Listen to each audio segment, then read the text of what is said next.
People that are gonna sell it, or people that are gonna build on it, or side, cannabis is not, it'll be less expensive to go some other way. You know, in the end,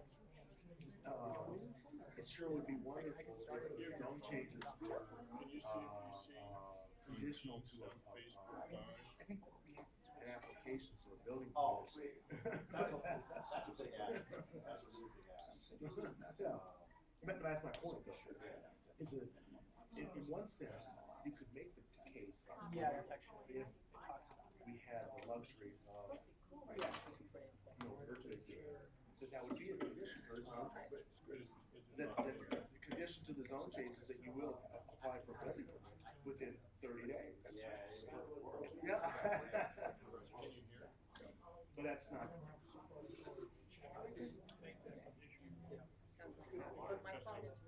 What you're doing now is you're restricting landowners. 1, 2, 1, 2. George, you're gonna put- 1, 2, 1, 2. And get all these permits. And somewhere down the road, I decided to sell off this one because the market is not.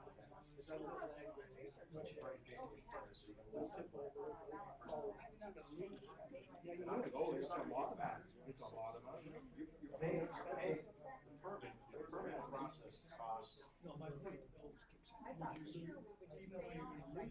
So you and John ever ride? With the plan.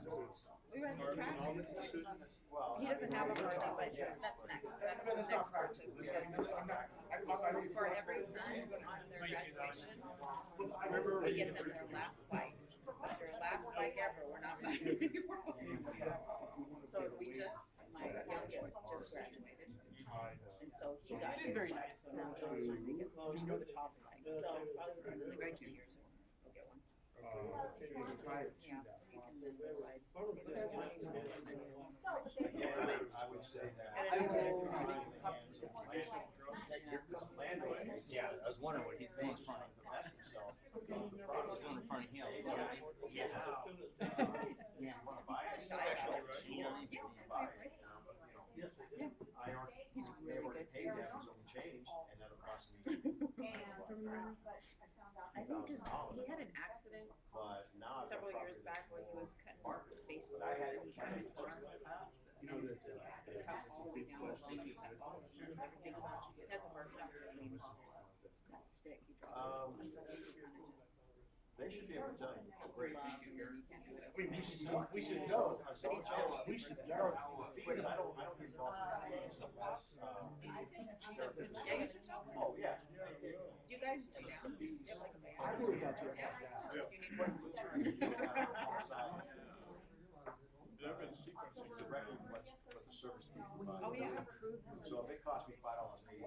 Yeah, he's I from town, choose to he pay was for property, it. I wanted it. As an employee, I can't charge But, you.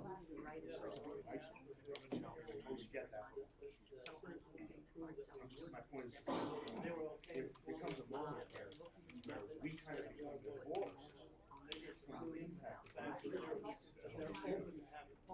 In an ideal world, a person applies for his own today, we can make you do it. I know you want to actually see something. Because in the end, we are. Master plan. Yes. That's why we're drastic. They couldn't come. Because we didn't get 600,000 significant part of it. He hasn't given us enough data. You gotta get it on the But, it needs to be able to be done, it has to be amended or changed, then the planning commission should. Yes. It's their obligation to put forth. I was thinking there were Changes as ended. Because ultimately, the council is what changes. No, I'm talking about a rewrite of the general plan, not an amendment. He acted all serious. This was your account to find it. Yeah, but I'm talking about myself. You can't consult the all the labor. But, with input from Wish I could have, wish I could have done a video. I could just, Oh, it's on video. oh, is it? I'm gonna go and take a snapshot, just go and watch it, it's fun. I don't know. I was are you gonna trade up? What is that one? The office, right? Where he trades the magic. But there's all these fellas, and they all borderline. We're not streaming, are we? Yeah, we are. But the mics are. We need to pick and choose where we want to start first. We want to do. So, I am now marking Magic Beans. I'm actually gonna pass it on.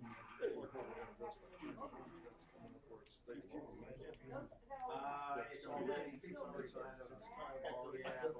Nearest Where we have to dispensary make, for to you. we're gonna have to make a couple changes to the ordinance. Oh, near that. kind of Well, we're stuff, supposed right? to, right now, then we have something that was. Hey, DJ, so there's no one watching yet, so I'll cut, I'll cut it out. Okay. No, but mine is live streaming on Facebook. Oh, I can't speak for Gene. Take it off. There might be several things you need to cut out. Could you just review the whole thing? Look at the camera. Make our ordinances. So I am passport. Could you please edit? You Edit it, passport. Sean. I'm gonna pass you like a magic bean. Is it possible for you to send that presentation out to me? Yeah, sure. We got, No, you're trying to get serious. we're gonna contract to the. Sean, nothing's free. We had a Yeah, workshop. all right, Nothing's right, free. Treasurer? Nothing's free. You notice I'm not spending any money, Yes, sir, I like that. but I take it back, I spent $72 last week. That's outrageous. He told us. Is it not The trademark and Went to a workshop. just, All I started. is that easy to do? Yeah. If you have a good. Texas, talk about investing and, So I've been wanting to one thing trademark that's our impressed me. ordinance forever, and I've been contacting the federal attorney. said if you flip a coin, you have 50% chance of, I was trying head or tail. That's not true. If you do it statistically counted, there's no more heads or tails. But not 50-50. It goes in cycles, it might go 20 times and only heads, or 3 times only tails, or whatever. And then it's said it people try to project and predict. We're going into a downturn. But most of the time, that's statistically don't work out. They showed it to us. Is that Eugene right there? Listen to this person saying, hey, we're in a downturn. It's like going off. He had a chance of being right. The prediction was just, And what about, statistically. and what about for the Yeah. like the directional signs and the city hall this way, that kind of thing, is that kind of the same? He's the only one moving. Right, I know this whole industry, I'm just wondering if there's like a website I could, or some way I could search. Yeah. This is one of the buildings that the city council. Nice. Public works signs. Are you playing bass? Okay. Yeah, to my, here is the city plans that have been What? I know. I'm far away from my house. My name's Boss K. I'm trying to call some conclusions on there. So I'm just curious. Good I mean, one. it's I'll a make good sure I'll idea tell and John everything. that. Right before the next Again, council that's why meeting. you development, you got downtown development authority. Because you know it Right, gets and, real lively. and it's one of the things, like, in Ridgecrest, with some of the street signs there. I don't know if I have one. Do it. It's Inyo Street, North Inyo, because of the way the, one particular area, because of the way they had the street signs designed, it says Ninyo. I don't know what Ninyo is. Mayor said, get your butt in here, and he's not even here. He would. Classic. I got this letter. It doesn't say anybody. Oh, this. Oh, yeah. I've seen this. Right.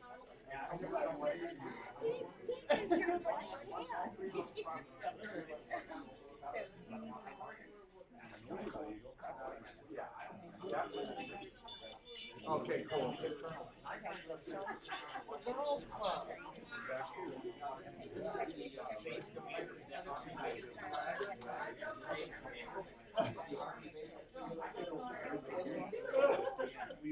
Okay, folks, we're gonna get ready to go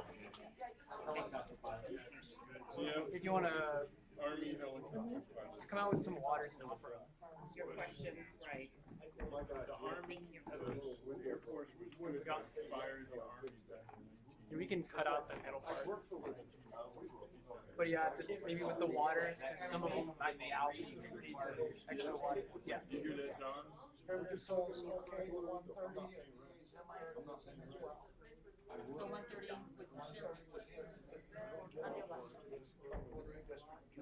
We fired the Army back in the day. Is that back when the Air Force required reading? That's right, we made reading a requirement. Okay.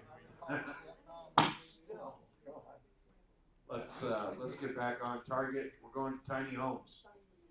Okay, first, Mr. Mayor, I think we can ask. The lunch was on behalf of the city of California City. We appreciate that. Thank you. But I wanted to give special attention to our coffee and donuts. They were brought in by Brenda Deveron. Oh, thank you. She paid for it out of her own pocket. Oh, that's very nice. She wanted to sweeten up the council, I heard. Before the budget. How's that working for you? I don't know, I'll let you know. Okay, let's bring up tiny homes. All right. Okay. So we're just gonna do a quick overview on tiny homes. We only have 14 slides here. And then the first thing is, what is a tiny home? The IRC defines tiny homes being less than 400 square feet. They can be movable. They could also not be movable. Kind of come in different shapes and sizes. They can be used for infill, combination of it's a normal neighborhood. It could be a good remedy for small parcels, which we have a few around town. Again, the small lot subdivisions are a great place for these for tiny homes. They can be used to create a good sense of community. You can get a nice little development going, have standards, have design standards as we talked about before, specifically to overlay potentially for these. So there you can have a good amount of control if you like. You can set it up that way. In Cal City, especially, codes can kind of be an issue. Right now, our minimum building size for a residential house is 1,200 square feet, as well as the minimum lot size is kind of an issue for these. However,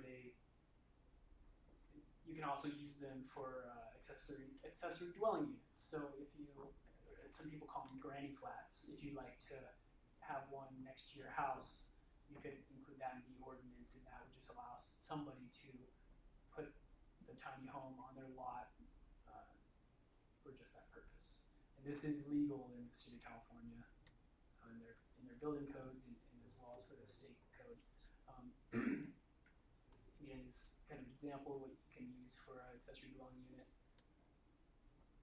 Here's just some of the benefits of a tiny home community. They're affordable, they're small, and a lot of people are using them, not just young people. Actually, 40% of people who are buying tiny homes are over the age of 55 or 60. So it really is for all walks of life. They're energy efficient. We have a power issue in town right now. They use very low power. They can actually be powered off the grid very easily. We have different. Are any of them ADA compliant? You can make them ADA compliant. Yeah. Absolutely, yeah. Mm-hmm. Yeah, locally we have a factory out of Fresno, but potentially we could have one in California City as a cannabis alternative.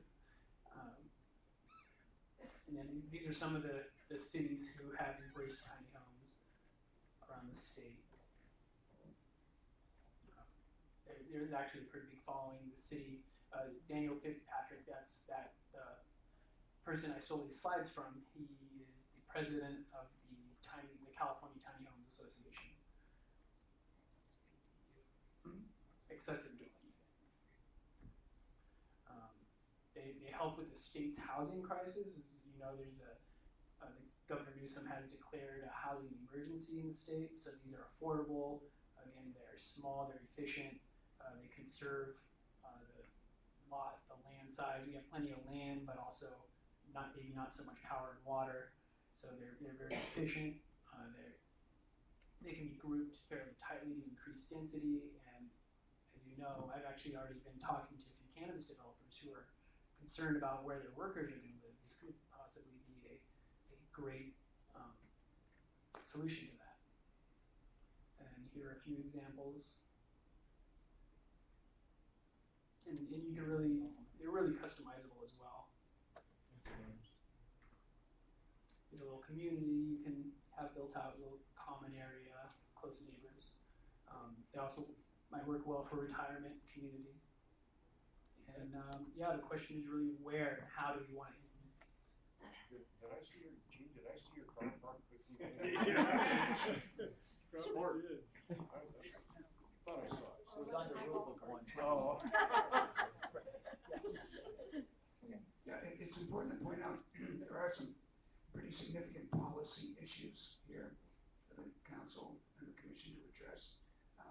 So right now, in the single-family neighborhoods, in the single-family zoning, you cannot put the granny flat in. That when Sean had the slide about cities that have allowed that, that takes a special action by the city. Because right now, if Pastor Ron wanted to put a unit in his backyard, he couldn't, because it would be considered a duplex or a second unit. So we would have to amend the ordinance to allow that. So that's one approach, to allow the second units, granny flats in the home. And some cities allow them, but the second unit cannot exceed 600 square feet, something like that. So when my wife throws me in the doghouse, you can't do that? No. You have the garage. You gotta be sleeping outside. So I couldn't put it on top of the 4 steel containers I have in my backyard? Put first name on the phone. Are they gonna allow sea containers to be, they're gonna allow sea containers to ultimately People be have attached? tried it, Yep. yeah. Okay, so that would be. Okay, so there's one issue, that's an easy fix, if you will, to amend the ordinance to allow them second units. The other constraint right now, of course, as Sean pointed out, you have to have at least 1,200 square foot footprint on the building, or of livable floor, usable floor area. And tiny homes are typically 400 square feet, so the council could just amend that one fell swoop. It may not necessarily be a wise thing to do, because people feel that, you know, a minimum size of a home, 1,200 square feet, is maybe desirable for certain neighborhood character and style. And so it may not be something the council just want to do in one fell swoop. Another approach, which might make more sense, is to identify certain portions of the city and do a tiny home overlay zone district. Yes. So, and go back one, there we go. So that's the one area that the staff has looked at. It's currently vacant, it's currently zoned single family. Correct, there's some. And in reference to the sea containers, I believe we have a thing on the books right now. If there's one already there, it has to look like part of the house. It has to have siding, a roof. It can't look like that. You put stucco on it. You can't have, in residential areas, you can't have a metal building. No, you can't. But I thought that we weren't bringing any more of those. I know in previous administrations that were sitting up there, people had said, hey, there's some of those here, and I thought they had stopped them. There were some that were grandfathered in. Okay. But, you know, if we had, like the one that you had with the looked like a planned community with a smart car, that was my car, like you can see it there. No, see, it's not on the road. I thought it was over on the side. But a community like that, if we could, if the planning commission you know, has water and sewage and everything else, and we could put a community like that in a couple of places in the city, and that would be, you know, affordable housing for, and especially for seniors. Like in the Legends. Like in the Legends, but it could also be, you know, you could have very strict rules about, you know, what goes on there, and code enforcement can really enforce it so it doesn't turn into pigsty later on. That'd be great. We went to Fresno, where they made a factory. It's a tiny factory too. And they said that they'd be willing to come to Cal City with the factory. Oh, wow. You know, What is the factory? Is the factory a minimum of 1,200 square feet? yes, I love that option. So we Built by compare. which is a good thing. They wouldn't have to ship them there. They could, it'd be another industry that we could have. That'd be good. We should pursue that. Hey, Sean, did they have, where it was state mandated that we were required to have a zone for these? Wasn't that, he discussed that we had to have availability area for them by a certain time? I don't believe so, but I could look into that. I don't think there's For a. ADUs. Because I thought it was state mandated that cities were required, gonna be required to. It was in the works, or it's coming, or, yeah, as a low-cost housing thing. So I thought it was being state-driven. That's why we went through some of them courses. Yeah, I'll look into that, I'm not sure. Sean, it is for the ADUs, yeah, that every city is required to have something in their ordinance for the ADUs.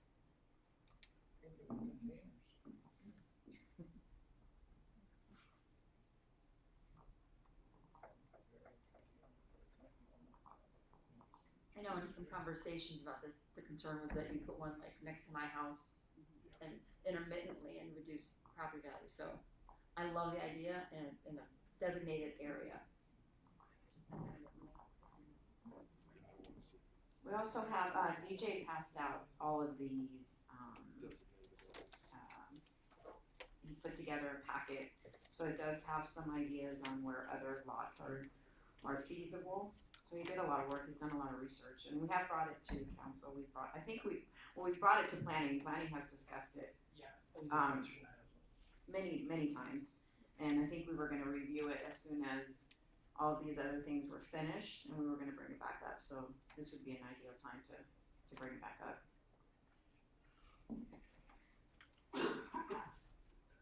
I believe we currently have minimum living requirements for the mobile home parks. And then I think those structures could be roughly 500 square feet minimum. So that fits already these kinds of concepts. It's called Lakeview Mobile Homes. In concept was a wonderful project, and this is what happens when you're not cared for properly. Can we possibly say throw an individual one in the middle of housing, general housing in the community? Wouldn't work for me. Right. So what happens, I think that you're gonna look at the fact that the mobile home park is a model for how to do this if you really pursue it. And it's not really exciting to me at this point. I think what you're referring to with the 500 square feet, I think the minimum requirement for mobile home at one time was 600, but now I don't think we would allow anybody to bring in a 600 square foot mobile home at this point. The other thing is on infill, I'm totally opposed. I myself, I've got a lot of empty lots on my street. I would not want to see 3 or 4 tiny homes going in there. So I would be in favor of an overlay to create a small community, just as was suggested. There is an area out by the airport that's pretty much prime for it. It does have utilities, and it would benefit the cannabis industry as like seasonal housing, temporary worker housing, and stuff like that. Some cities are trying to use tiny homes for to get rid of the homeless. not get rid of, excuse me, bad choice of words. To alleviate the homeless problem. That was a bad choice of words, I apologize.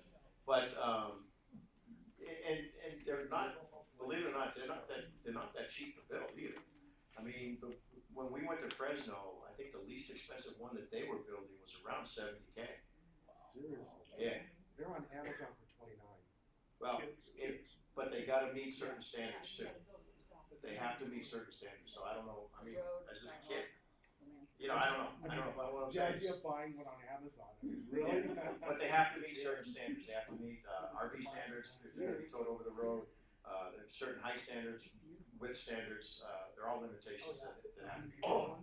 And Don was right, the owners of that, tiny home manufacturing business in Fresno did indicate that they would love to build something out here. There's plenty of space for it, you know, they'd like to have a nice big plan. Because what they've got now is a long row, one long building with a lot of garage doors. And everything goes, it's just built in stages. So they don't have a really large open shop. I'd just like to point out, we invited them here 2 years ago.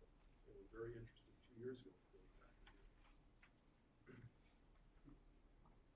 What about for accessory dwelling units? How do you feel about that? My opinion, Anyone? they would have to be on, I wouldn't want them on small, R1 or R2 lots. Probably R3 or larger, because they do take up a lot of space. You have to add, not yet. I was just gonna say, I had, one in my backyard in El Cajon. I built a 500 square foot house for my parents, for their last years of their life, so. But you also have to provide power, you have to provide access, because if you're gonna have somebody else, I think legally, you must provide a separate driveway for them to have access to it. So, and then you've got septic and or sewer that you have to connect to, you got water you need to connect to, and it all needs to be metered, and, I just think that in the smaller lots, the R1 and R2 lots, I just don't think size, permits it adequately. That's my personal opinion. And it will be converted to, multi-use, multi-family. Eventually, it will turn into an apartment unit eventually. If anybody else has an opinion, please feel free. I mean, mine's not the only one, I'm sure. And again, we can set the rules however we want for this. Just real fast, I think for the tiny homes, I think it would be just rocking in the legends. We've got, I don't recall how many spaces there are, but that would, it would be nice because that way, like what we've got over at Desert Jade, it gives it a different look. And it gives it a more modern look. And I think that would be a selling point. What are those lot sizes there? I know that they have houses there and they've got some, I don't know, apartments or They have some duplexes. too, yeah. Point was to put tiny homes there. They're very large Regular- duplexes. Yeah, regular housing. Yeah, well, It kills the value of anything around it. Well, if we can find a place, you know, other than where it's more in the core and not away, I think that would be a good thing. You know, maybe set up a small neighborhood. Forgive the pun. Yeah. And you know, type thing where you can set up and more people can look at it. Yeah, I'd like to see us get an area, like Jim was suggesting, an overlay area. Okay. Over by the airport, there's some, blocks that were, that have cross on the inside, they have minimal lots. It was originally supposed to be hangar homes where people would be able to taxi out of their property into the cross section, which was gonna be a park, and then out onto the airport. But those would be a logical, idea for where they would fit and not, take away from the value of the existing homes around them. I think that's, which look at an area where, just encourage people to go to. Okay, no. Anyway, I think that's what you're referring to, wasn't it? Yeah. That's a logical location, really. Just south of where we're gonna do the airport rezone project. Yeah. I was just reminding everybody to talk into the mic, but I'm here on Amazon right now and looking at it's a smaller one, but it's 209 square feet, 8450. And they go all the way up to 77,000. This is a kit, but if they're completed, they're like 70 or 80,000. They have to comply with building codes. Building codes are gonna kill those things. It comes with a free smart card. In order to tow it. Put in your. A Barbie car? I'm glad that you brought up that point about it not just for the cannabis industry, it also could be utilized by the airport. I mean, that's a great idea, and then you have both industries being able to use it on that location. Just need to put a hangar next to a tiny home. No, put 700 tiny homes in a hangar. Multi-family. That's not too far off.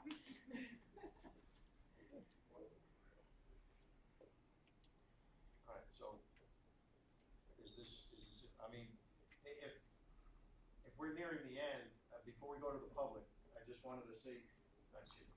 If we're nearing the end of our discussion, I just wanted, and before we go to public comment and questions, I just wanted to see if I have the direction kind of down pat.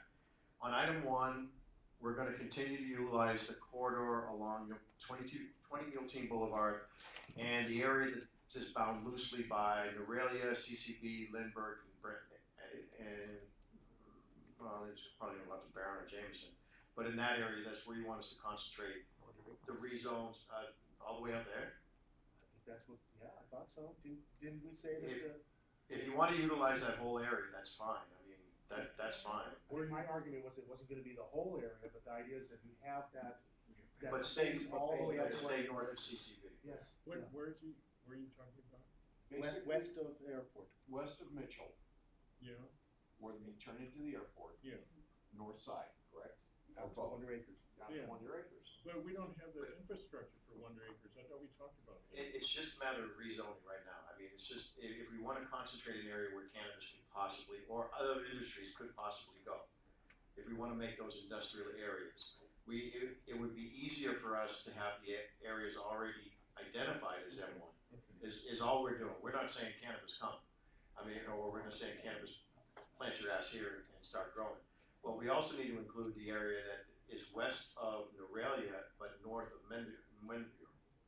Because right now you've got some grows already in that area. Right. Yeah. So we need to include that area. So basically you're gonna have basically a panhandle shaped area. And we can outline that for you and bring it back for pseudo approval or a not in the right direction. North of the airport. North of the airport, yes, but it's desolate out there. But then the point You is. know, but if we can do anything north, yeah. And the corridor of the railroad? Well, yeah, we already have, there's one zone change we did right next to the railroad, so. But you don't wanna go south of CB on the railroad, no. I don't know what you mean. No, I think the direction is, I really think the direction is that everything I was hearing, we wanna stay north of CCB as much as possible. Yes. With the one south, you know, that you already pointed out that you had power and everything else, continue with those. Okay. The ones that are existing. That are existing. I'm saying for future reference. Yeah. Yeah, for future reference. And then, on item 2. Real before you jump, just FYI for everybody, I'm not sure if this is actually been announced or not yet, but 8-Minute Energy, who's providing LA with all their solar, is actually buying up a lot of land up here, so it's not going to be desolate very soon. God, oh yeah. Going out 14 is getting massive out there. Yeah, but they're coming into the city. They're buying up all this land. Jim, the other thing is, on Collins, if you recall years ago, just north of the airport where all those greenhouses were you here then? No, I was not. Okay, so my family was the owner of the greenhouses on the airport and north of the airport. There was water, gas, and electricity electricity there, but the city, they were overhead lines by the airport, so the city pulled down all the electricity, but there's still water and gas right there just north of the airport that Public Works just uncovered this last week, so. I think I saw them, well, not north of the airport, but I saw them out by the airport yesterday doing something with some water on it. And they were north, and east of the airport right there, they dug in and found a bunch of. Well, then it's definitely, So it has water. viability, it's viability. But, I'm just trying to keep recap. On your recap, on your two spots, I thought we also discussed down there at the bottom, towards 58, down in that point. yeah, we just did a rezone there the other day. Yeah. Right, and we were talking about Putting something there. doing a, Yes. good sized area there too. I thought that was part of, not only just up on 20 Mil Team and down Council of Boulevard, but I thought we were also considering that one spot where we just did that South end rezone. of the property. Now, is that where Hyundai Right. is? Yeah, it's in that area. It's actually adjacent to their property. Yeah, the test track is right here, and they piggybacked off their already existing M1 right here for that zone change. But I mean, this is Cal City's frontage on 58, so I mean, this is we've also had a developer express a lot of interest in putting a truck stop right here. However, there's no off-grade intersection, so hopefully, as development comes in here, that we'll get the funding or whatever it takes to get an overpass here and really be able to take advantage of this frontage. Okay, so on item 2, we have your blessing, so to speak, to begin rewriting the land use element of the general plan, and also to look into creating a design element for the general plan. Am I correct in that? Yeah, things need to be changed. And then on item 3, we will continue to evaluate CCB, no changes to be made, for the corridor study. We're just gonna still look into it. It's something that you basically support, but you wanna see more. And then, Jim? go ahead. So just for clarification, should we continue to look into studying it and doing some work on it, or do you want to hold off a little bit? Do you want to bring it forward at another meeting, or? We, as a planning commission, we could probably include it as an agenda item for public input. And with permission, we can get a couple of workshops going. Something preliminary. And then on item 4, we're going to look at locations within the city for overlay for tiny homes. Okay, so now I guess at this time we should probably open it up to the public.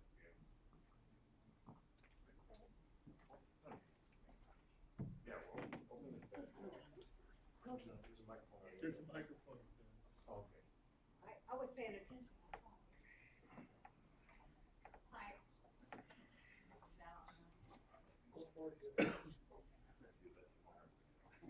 Okay, there it is, I think I got it now. Christy Munn, and I'm basically here because I support tiny homes. As I said, took care of my parents the last 5 years of their lives. I had an ADA compliant, 500 square foot, built in Granny Flat. It had its own electrical, it had its own sewer and water. It also had, the only exemption I got was I was able to get trash just for one house because my parents did not produce that much trash. So I got an exemption for having to have 2 sets of trash cans for the house. But, and as I grow older, I would love to have a 600 square foot house. Because right now I live in a 1,600 square foot house and I'm pretty much my living room, my dining room, my kitchen, and one bathroom. I have a fold out bed in the living room, I could sleep there and be perfectly content in that 600 square foot part of my house. And I believe that for our future, not only our future, but our world's future, we need to build smaller. We need to create a smaller environmental footprint to where we're not wasting not only energy, but products and everything else. It makes sense. I believe a lot of the millennials that are growing up do not want to be tied to a 30-year mortgage. And tiny homes can be built permanently. They don't have to be on wheels to where you can pull it away and, you know, move it. But there are people that want to do that. There are people that want to be wanderers, that want to explore the world. And they can do it by having a tiny home. A lot of people that have mobile homes now, it's the same thing. When my grandfather retired in 1962, he got a camper shell, put on his pickup truck, and he drove all over the country. And even drove all the way to Alaska. So that was quite an adventure. But we definitely need to look into this. And I myself, I would love to have hookups in my backyard. I have room for an RV to be pulled in there. I'd love to have hookups where somebody can come in and just park their RV and be there for a while and not be in my house, because nobody wants to be in my house with my animals. So it's just something, and I agree with areas. There should be areas, but I'd like to see more of them closer into town than too far out by the airport, because you want to make it convenient for them to be able to walk to Rite Aid, to walk to hopefully a grocery store, not a Dollar General. That's my big thing that I've been wanting for ever since I've been here, is to see a major grocery store. Stater Brothers, Vons, and Albertsons. Of course, there's no more Ralphs, there's no more health food others. But they need to be in an area where people can walk. And again, enjoy our downtown, to have something to walk to downtown. I walk all over town, but I walk all over town to get exercise. There's nothing to go to downtown. So that's my input, and I really do want to see our city move forward. That's my biggest thing, is, you know, getting into the 21st century and paying attention to everything and be open to anything. I would love to see the tiny house industry come here and build houses, because then, like I said, we'd be shipping them out here. People would be coming here to see the factory and to pick out their models and all that other kind of stuff. So that's another way to bring people into town. And one last thing, our corridor on 58, I would love to see a warehouse outlet. You have Costco, you have Skechers, you have all of those warehouse outlet stores right there on the highway. And they're in our city to bring us that tax revenue. Thank you. Thank you. One quick question I have. If the city were to allow these to be placed on other properties, you know, like the old mother-in-law homes and stuff, does the building code now mandate that there is an access, like say for police, fire, in case of emergency? Is that mandated now? That's what I'm thinking, because, so I don't know if there would be enough property with the offset and everything to do it. Just bringing it up. Real quick, Chuck. I lived in a pie of cul-de-sac, so I had a large backyard. Yeah. But I had to have access directly to that house, and all that had to be covered to be able to get it built. Thank you. I'll have to double check on that. Matt says yes, but I do know in terms of sprinkler systems, if the existing house, if it's an ADU and there's an existing house on the property, if that house does not have a sprinkler system, the tiny house doesn't. If it does, then the tiny house does. Thank you. Good afternoon, DJ Tuitt. Appreciate Mr. Creighton and Mayor for having this workshop, and I appreciate the conversations that each of you brought forward. Listened with great interest. A couple of things. I think I'd like to just paint the picture of urgency, if I may. The history of the California city, as of today, all of us together have not been able to come together to create a sustainable community. That's our current status. We are not sustainable. And so the urgency that I want to share with you on some of these ideas that are presented today and that you're discussing is the concept of a paradigm shift.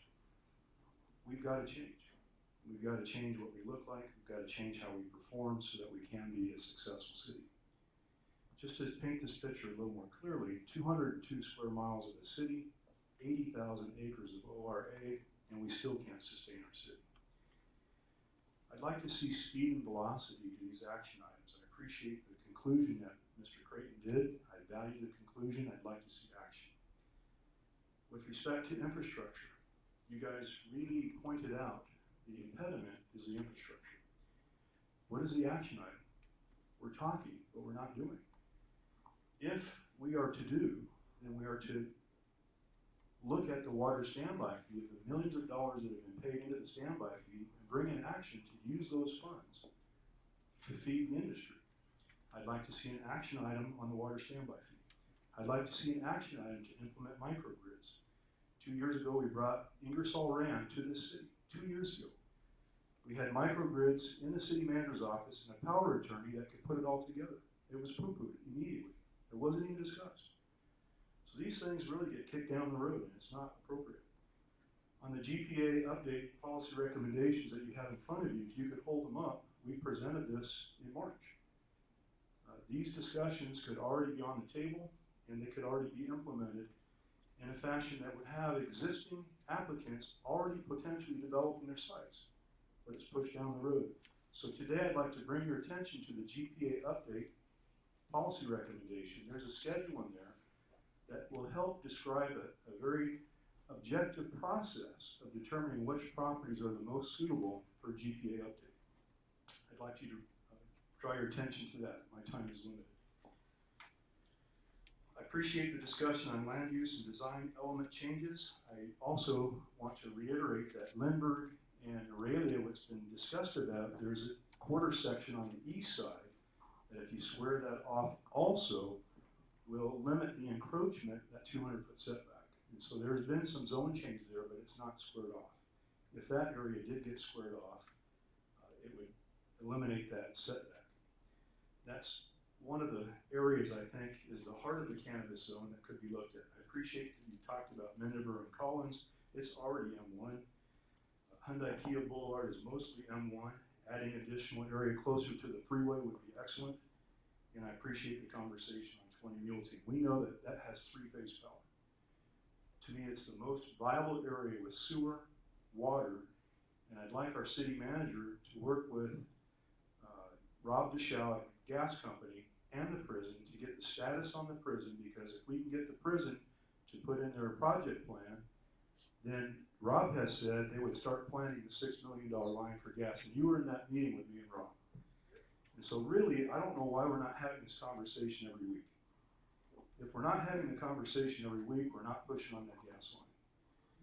With respect to the corridor study, I love the idea of the development authority. These businesses in town, if you want to succeed, you want to be in that authority, you want to contribute a few $100 and give everyone the same beautiful signage.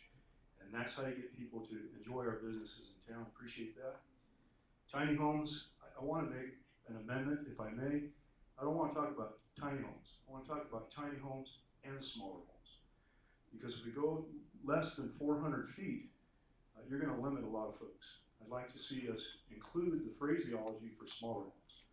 If we can attract seniors into 800-900 square foot residences that we can't get right now because they can't afford a $200,000 home. And so if we look at smaller homes and tiny homes, I think that'd be a good amendment.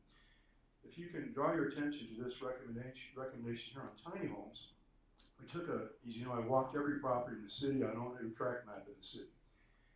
And so we've looked at the areas that would have the least negative impact and the greatest positive impact. And they've been outlined in this overlay tract recommendation. As mentioned, tract 2528 is probably the premium location. The way it was designed, as Dr. Nick talked about, it's suitable.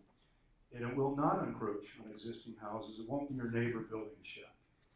Tiny homes are not necessarily a shack, but you'll mitigate against that. Tract 2898. Tract 2812, these are areas in the city that have infrastructure that have no existing housing. 2812 here has water infrastructure, no existing housing, and it's close to the cannabis zone. One additional tract here has water lines, no existing housing other than that one house that doesn't have power. I think it eventually burned down. Yeah, it did. And so this area too could be considered. Why I point these areas out is not just because they have the least potential negative impact on existing homes and property values, which we thought about, but it could add value. Right now, we're not getting a tax base. Those are the highest default areas in the city. Thousands of people have lost their property to taxes, and 1,000 lose property every year. You're not attracting investment in those tracts. A tiny home overlay, properly done, could actually attract investment. You put them on a permanent foundation, you get tax base. You get workers moving to the community, create jobs. This is how you build a sustainable city. Thank you for your time. Thank you, sir. Yes, ma'am. This is slightly off, but part of this, Karen Macedonio. Number one, I am so excited about this joint workshop. This is really great conversation. But as a representative from East Kern Healthcare, and I'm here on my own, I want you to know that on Tuesday night, we approved a lease for North Loop property, the vacant building, that will bring Bart's Altadena, a federally qualified health clinic into Cal City. They have a mobile unit that we're looking for a place to put. Potentially, we could be operating the 1st of October or the 1st of November. Thank you. Anybody else? Hearing and seeing none. Do we have any comments from council or excuse me, the commissioners? Okay. I just want to thank everybody for coming, both council members and the commissioners and staff and the public for their input. Appreciate all the food that you guys brought out. I personally think this was productive. I had not seen or heard of anything like this in quite some time. If it happened in the past, I'm completely unaware of it, but I really appreciate everybody's input and the time that they took to come here. I want to thank everybody also. It seems like whenever the city comes together, when we work together, we get things done. It cannot be a single entity. It's got to be everybody working at the same time and working together. We get more done that way. But yeah, I thought this was great.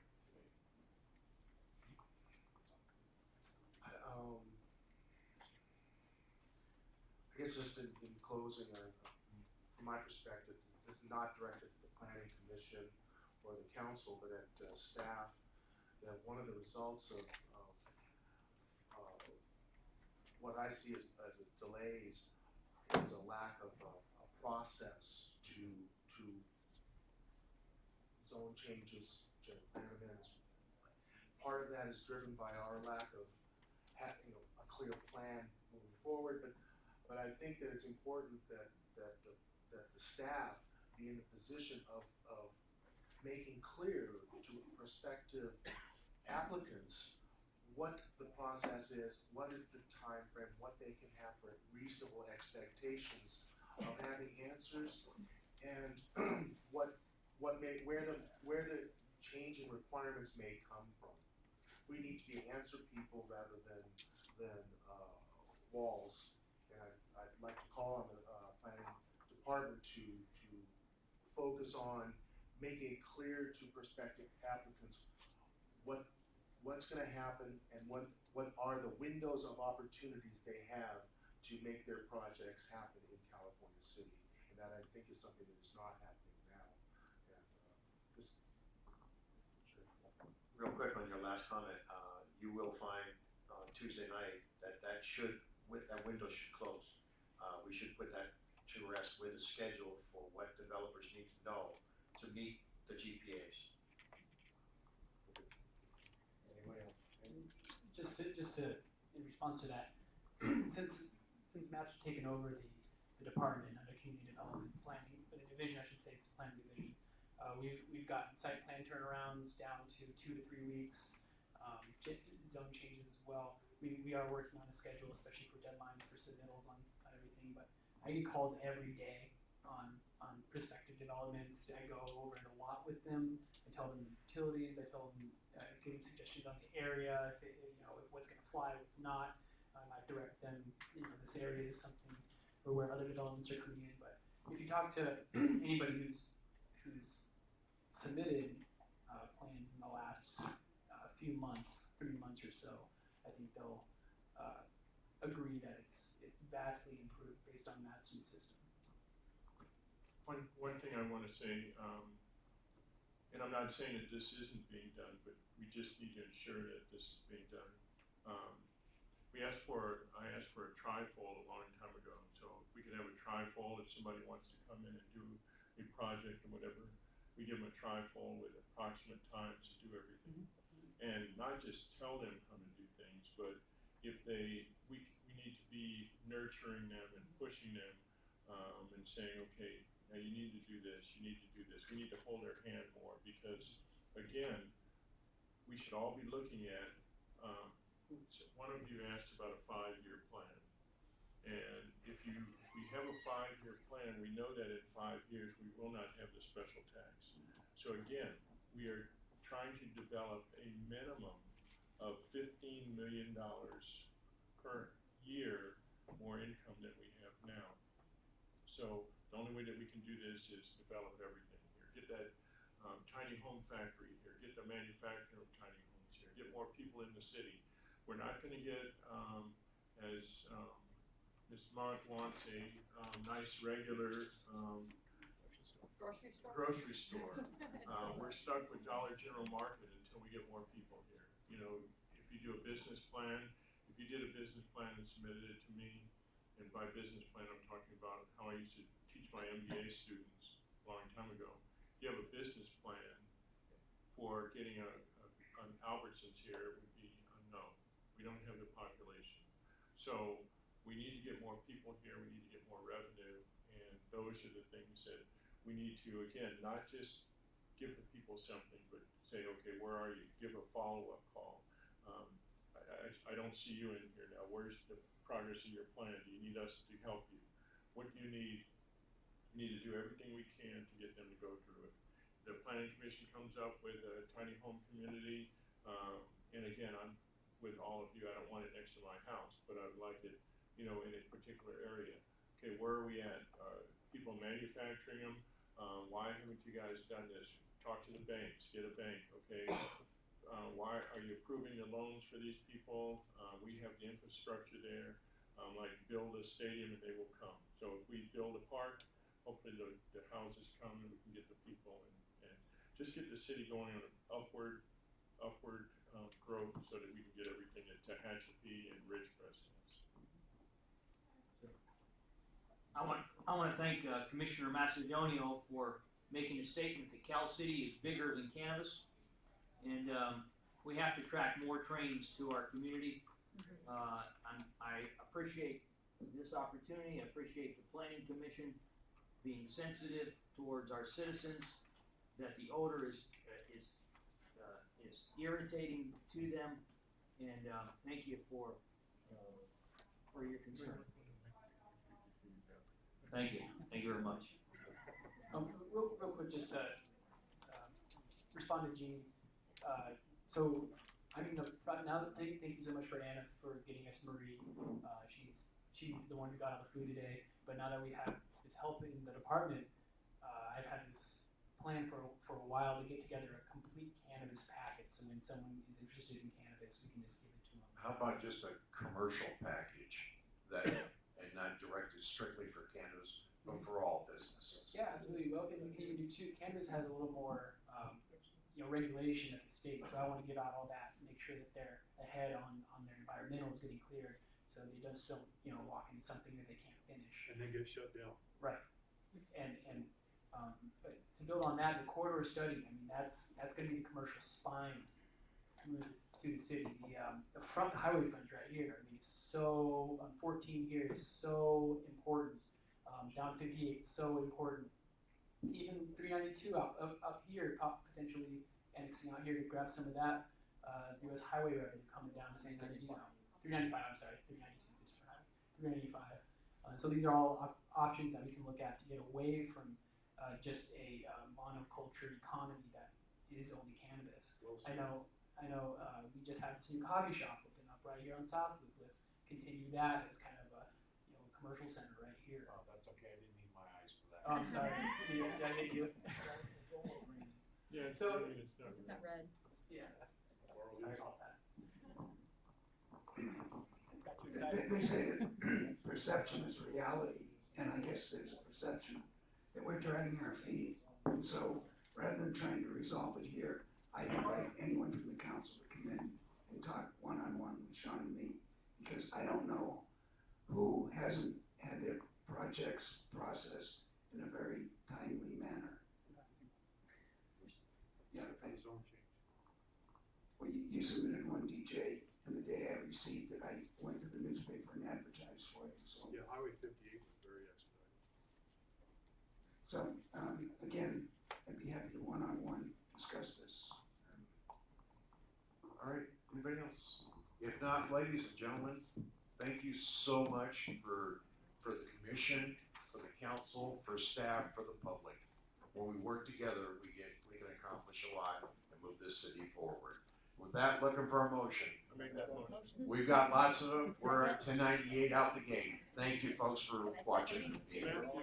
One thing, if I come in and meet with you and Sean, it's not one-on-one, it's one-on-two. You might have Brady in there too, You mentioned the slot property being bought up to put and north of the city. That's not tax revenue, that's the city, the property tax. Building Oh, you're over there grabbing right now. They said they're building some solar panels to put on. Thank you, sir. So it's not hardly anything. Little competition, second for the heart.